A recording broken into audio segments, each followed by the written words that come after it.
طالب اداب او تربيه او ألسن وعايز تدخل مجال التدريس. طيب مدرس شغال اوريدي وحابب تطور مهارات التدريس بتاعتك. طيب حد تاني وحابب تدخل مجال التدريس. الفيديو ده ليك، بس شرطين مهمين جدا لازم تاخد بالك منهم. اول حاجه انك تركز معايا سيكا، تاني حاجه انك تعمل سبسكرايب في الشانل.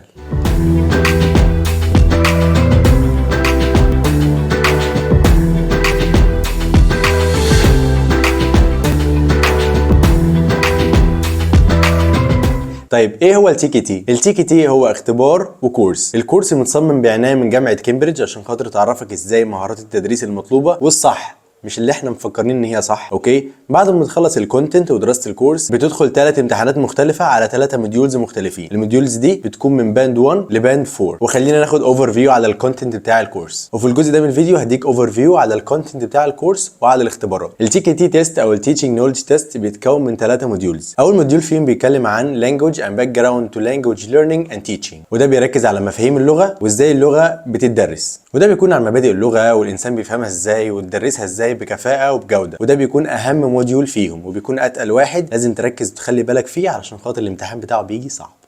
وتاني واحد بيكون lesson planning and using resources for language teaching. وفي الموديول ده بنتعلم ازاي نصمم الدرس علشان خاطر نوصل لاحسن outcome في عمليه التعليم، وبنعرف برضو مصادر كتير نقدر نستخدمها في تعليم اللغه. last but not least اخر موديول وبيتكلم عن managing the learning and teaching process. وخليني بقى اتكلم عن الموديول ده شويه. ده بقى بيركز عن طريقه التعامل السويه ما بين الطالب وما بين المدرس، طريقه تفاعلك انت كمدرس مع الطالب، طريقه استقبال الاجابه من الطالب، وطريقتك انت في التفاعل مع الاجابه. ما ينفعش حد يقول لحد انت بتتكلم شبه مش عارف ايه، ما ينفعش حد يقول لحد انت خدك نكش فراخ، لان الكلام ده بيأثر في نفسيه الطلبه وهم صغيرين وبيعمل لهم ترومات لما بيكبروا، فبالتالي بيكبروا كارهين اللغه وكارهين يتعلموها اصلا، وكده انت ضيعت مستقبله او خليته يكره اللغه من الاول من غير ما يبذل مجهود فيها اصلا. فالجزء ده بيتكلم ان احنا ازاي نخلق عمليه تعليم ايجابيه عشان خاطر نعلي مستوى الطلبه في اللغه من غير ما ناذيهم نفسيا، وبالتالي يكون عندنا طلبه صغيرين فاهمين اللغه صح من مدرسين ادوهم اللغه صح علشان خاطر ما يأذوهمش في المستقبل. وفي الجزء ده من الفيديو هقول لك ليه بتدرس التي كي تي. هما السببين، والسببين دولت اهم من بعض وبالنسبه لي هم كافيين الحقيقه. اول حاجه وهو السيرتيفيكت، وهنا فعلا السيرتيفيكت بتكون مهمه. ليه؟ لان السيرتيفيكت من كامبريدج نفسها، مش من معهد مش عارف ايه ومش من اكاديميه مش عارف ايه. والسيرتيفيكت بتكون انترناشونالي ريكوجنايزد. اي نعم هي مش سيرتيفيكت عاليه زي السلتا والدلتا، ولكن انترناشونالي ريكوجنايزد. تاني حاجه بقى بالنسبه لي او تاني سبب بالنسبه لي وهو مهم جدا جدا، التركيز نفسها على عمليه التعليم. يعني انت مثلا دلوقتي بتتعلم ازاي تستقبل من الطلبه، بتتعلم ازاي تعلمهم بشكل احترافي، بتمر بعمليه دراسه احترافيه ازاي اللغه دي بتدرس يا جماعه، ازاي بنعلم الطلبه لغه جديده، ازاي نعامل الطلبه دولت وهم بيتعلموا اللغه، وازاي نستحملهم في اخطائهم اللي ممكن تكون لبعض الناس ما يستحملهاش او ممكن تكون لبعض الناس ساذجه. اغلب التجارب التعليميه اللي احنا مرينا بيها واحنا صغيرين كانت بالتيتشنج ابروتش اسمه جرامر ترانسليشن. بناخد القاعده وحطها هنا يا ابني وهتعدي وكده خلاص الموضوع. طب انطق يا ابني، ما يعرفش ينطق. طب يا حبيبي اقرا، ما يعرفش يقرا.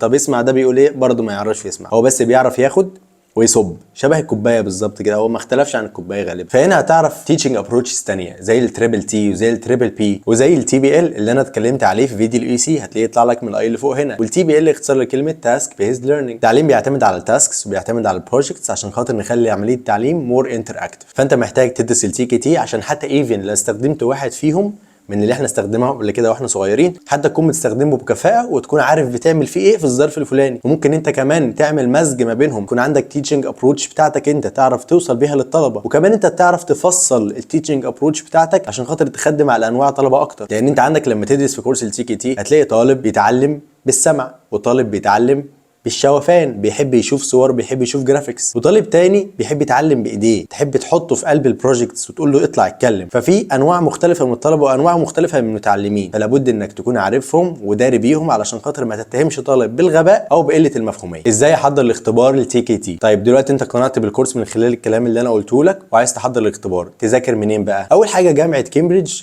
عامله ماتيريالز فور فري موجوده على الموقع بتاعها للكورس. تاني حاجه الانترنت مليان حاجات ومليان مصادر تقدر تذاكر منها التي كي تي. تالت حاجه في مراكز في مصر هنا بتدرس تحضير تي كي تي علشان خاطر وانت داخل الامتحان تكون عارف بتحل ازاي وهيساعدوك من A to Z. وبالنسبه لتجربتي الشخصيه انا حضرت التي كي تي في مركز اسمه BLC بريتش لانجويج سنتر، ده هحط لكم اللينك بتاعه في الديسكربشن. دلوقتي انت اقتنعت بالكلام وذاكرت وجبت الريسورسز، سواء جبتها من على الانترنت وذاكرتها مع نفسك او ذاكرتها في مركز من المراكز اللي هتستمر معاك حوالي 3 شهور او 3 شهور ونص. طب انا عايز احجز بقى الامتحان، اعمل ايه؟ لازم تحجز الامتحان من مكان معتمد من جامعه كامبريدج، والمكان المعتمد من جامعه كامبريدج هنا في مصر هو البريتش كونسل. هتروح فرع من فروع البريتش كونسل القريبه ليك وتقول لهم عايز احجز التي كي تي، وتقول لهم عايز احجز الموديول الفلاني او الموديول العلاني، وليكن انت درست الكورس كله ومنتظر تحجز موديول 1، قول لهم انا عايز احجز موديول 1. طب انا عايز احجز موديول 2 و 3 عشان خاطر بيكونوا سهلين وبيروحوا مع بعض. اوكي، قول لهم عايز احجز موديول 2 و 3. زي في حالتي انا امتحنت موديول 2 و 3 مع بعض، فاضل لي موديول 1. بعد ما تخلص الحجز وتدفع الفيز هيبعتوا لك ميل في وقت الامتحان او قبل الامتحان بشويه علشان خاطر تعرف هتمتحن فين وامتى. وده شكل الشهاده بعد ما خلصت الامتحان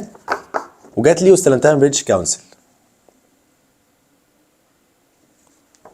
حلوه صح؟ وفي الجزء ده من الفيديو هقول لك عبايز ادفايس، لو مجالك روح خد الكورس. وده ملخص الفيديو. التي كي تي شبه الاسيت كده، شبه الذهب بالظبط. انت بتتعامل مع بشر، بتتعامل مع طلبه بتديهم دروس او بتتعامل مع طلبه في مدرسه، محتاج تدرس الكورس وتدرس ازاي تتعامل معاهم عشان خاطر ما تطلعش الطلبه دول تروماتايزد من اللغه. كفايه اللي احنا بنشوفه من طلبه كارهين الانجليزي وهو اصلا مش مصنف من ضمن اللغات الصعبه، وده بيأثر على مستقبلهم وحياتهم بعد كده. فبلاقي طلبه خريجين جامعه او طلبه في الجامعه تروماتايزد من الانجليش. طيب ليه بتواجه صعوبه في الانجليش؟ بعد ما تعمل فولو اب كويستشنز وتسال وتعرف، بتلاقي في الاخر ان مدرس الانجليش بتاعه هو اللي عقدهم اللغه. طيب محتاجين نعرف ان دي مسؤوليتنا احنا كمدرسين، ومحتاجين نعرف ده قبل ما ندخل مجال التدريس. يا جماعه احنا بنتعامل مع بشر وبنتعامل مع طلبه، ركزوا في الموضوع ده كويس قوي علشان خاطر ممكن فعلا تخلي طالب مستقبله يضيع بسبب ان انت قسيت عليه وهو صغير وقلت له كلمه اذيته وجرحته وخليته يتقفل من اللغه خالص. وبنلاقي ناس بروفيشنالز في مجالات زي البروجرامينج والاكاونتنج والماركتنج والسيلز بس مش عارفين ياخدوا النكست ستيب عشان خاطر مش شاطرين في اللغه، وتلاقيهم وهم كبار كده بيحاولوا يتعلموا اللغه وبيبذلوا مجهود. فلو سمحت ما تعملش كده في الطفل وهو صغير علشان خاطر ما تاذيش مستقبله. وبكده نكون خلصنا كل حاجه عن التي كي تي، وان شاء الله في فيديو تاني هكلمكم عن التيسو. ولو حد عنده اي سؤال في الكونتنت اللي انا قلته في الفيديو او اي حاجه ليها علاقه بالسيرتيفيكت او الامتحانات او اي حاجه، يسيب لي كومنت وانا هرد عليه على طول. وما تنساش تعمل لايك وسبسكرايب وشير للفيديو في وسط زمايلك اللي حابين التدريس وفي وسط المدرسين اللي حابين يطوروا في نفسهم. باي باي.